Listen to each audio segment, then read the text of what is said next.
Ethan, 3 mois, vient d'être opéré d'une exérèse surnuméraire. La petite famille est arrivée à 7 h ce matin. Bébé a été pris en charge au bloc à 8 h et en est remonté à 9 h 30. Tout s'est bien passé. Ethan et ses parents s'apprêtent donc à rentrer à la maison avec soulagement.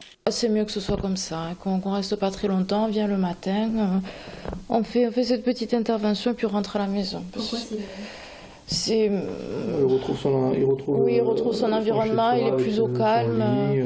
C'est un habitudes. peu comme pour l'accouchement, il me tardait pareil de récupérer. On est mieux à la maison quand même. La prise en charge d'Ethan s'est faite en ambulatoire, c'est-à-dire qu'il aura passé moins de 12 heures à la clinique. À Sarrus-Teinturier, 54% des interventions se font en ambulatoire, 76% pour sa voisine, la clinique Saint-Nicolas.